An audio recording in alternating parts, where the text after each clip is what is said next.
성이 있고 처음으로 조별 새벽기도 간증과 인도하는 자리에 저로 하여금 간증할 수 있게 하심에 참 감사합니다. 저는 하늘문 목장 신영선 목자님과 김성령 목녀님이 인도하시는 목장에 있습니다.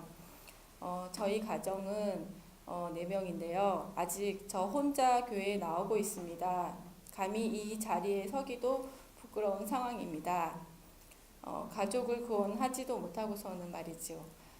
그렇지만 담대히 나온 것은 저와 같은 상황의 가정이 속히 구원되고 하나님을 즐겁게 만나기를 바라는 마음이 있기 때문입니다.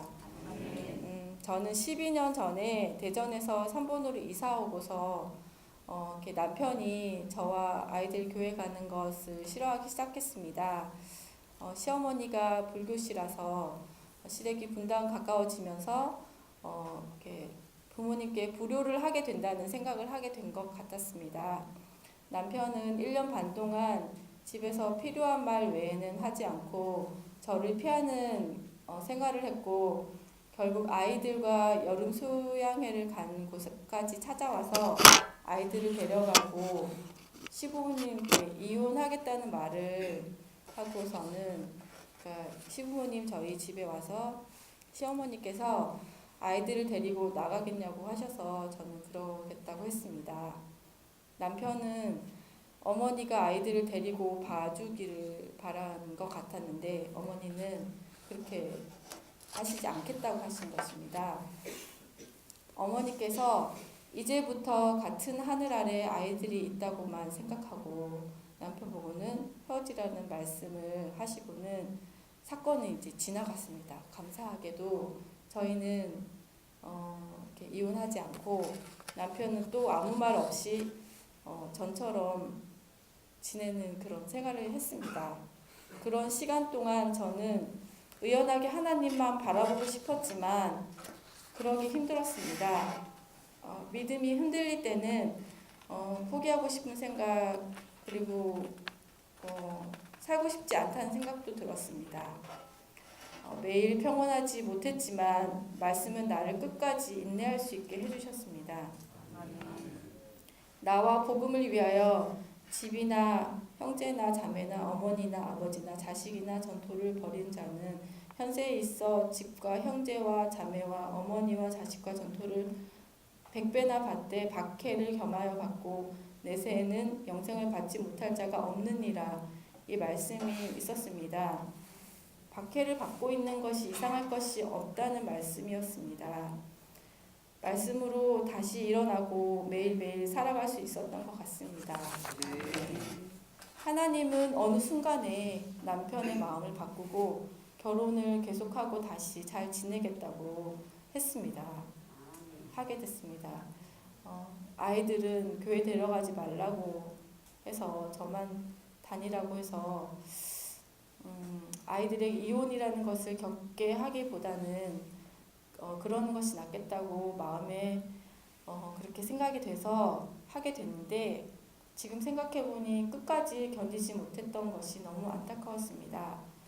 남편과의 관계는 좋아졌지만 아이들은 점점 교회와 하나님으로부터 멀어지고 지금은 싫어하기까지 하게 됐습니다. 미디어의 영향이 자녀들에게 끼치는 것을 저는 지키지 못하고 있습니다. 사춘기가 되어 아이가 2명인데요. 둘 다 자신의 생각을 고집하는 애들이 되어갔고 제가 할 수 있는 것은 기도밖에 없었습니다. 둘째 아이가 밝고 학교도 잘 다니는 아이였는데 공부가 잘 안 돼서 자퇴하고 싶고 하고 싶은 것도 없고 이렇게 매일 우울과 무기력감을 계속 말하고는 살기 힘들어했습니다.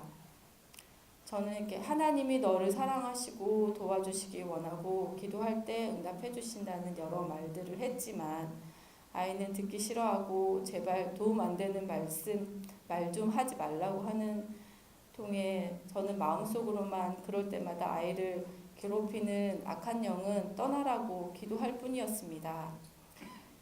아이가 원해서 상담도 받고 도움을 받고는 있는데 완전히 좋아지지는 않은 상황입니다. 아이가 힘들어하니 저는 삼공부 때마다 꼭 신청해서 하게 되고 수요 기도에도 나가고 목요 철화도 나가게 되고 토요 중보 기도에도 나가게 되었습니다. 하나님께 더 간절하게 나가게 된 것 같습니다. 남편은 아이의 힘들어하는 행동들로 자신도 상처를 입고는 둘째 아이에게 거의 말도 하지 않고 둘만 집에 있을 때는 각자 방에서 나오지도 않고 지낼 때가 많았습니다. 아이가 고3이라 자기 소개서를 써야 하는데 준비를 않고 있으니까 좀 도와주기를 부탁했었는데 원서 제출 날짜가 가까이 와서 어쩔 수 없이 남편이 아이와 같이 자소서를 준비하였습니다. 그런 계기로 아이와 조금씩 대화도 하고 이해해 보려는 마음도 가지게 된 것 같습니다.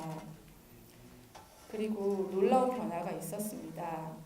남편이 자기의 입으로 어릴 때 자신의 가치관이 정해지지 않을 때 신앙을 강요하지 말라고 하고 아이들을 교회 데려가지 말라고 했었는데 둘째 아이를 교회라도 데려가서 나아지게 해보라고 한 것입니다. 하나님은 놀라우신 분이십니다. 아이의 힘든 시간을 통해 남편의 생각을 변화시키신 것 같습니다. 그런데 그 과정은 너무나도 고통의 시간들이었습니다. 지금도 계속되고 있습니다. 끝까지 참고 기도하고 하나님이 하실 일을 그렇지만 기대합니다. 남편은 또 자기를 교회에 데려갈 생각하지 말라고 했습니다.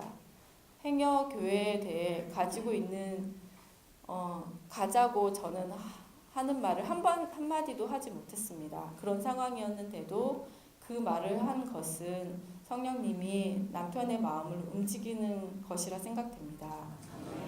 목장 예배에 대해서도 말했는데 처음에 밤에 목장 예배에 나가니까 목장이란 것이 너무 미웠다고 했습니다.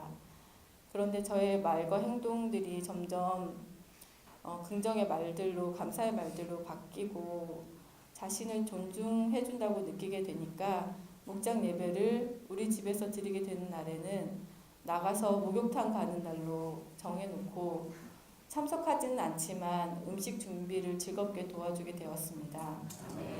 목장 식구들을 맛있게 먹이고 싶기 때문이라는 것도 얘기했습니다. 놀라우신 하나님입니다. 하나님께 찬양과 감사를 드립니다. 머지않아 남편이 목장과 교회에 나와 구원받고 우리 가정도 목장 목료로 쓰임 받기를 바랍니다. 자녀들도 우리 집에 오는 아이들을 돌봐주고 우리 가정이 가정 예배를 통해 기도의 동력자들이 다 되어지기를 원합니다. 지금 아무것도 이루어진 것은 없지만 믿음은 바라는 것들의 실상이요 보이지 않는 것들의 증거라 하셨으니 하나님이 이루시겠다고 하는 것이 사막의 강을 내는 것이라면 우리 가정에도 생수의 강이 흐를 것이라 기대합니다.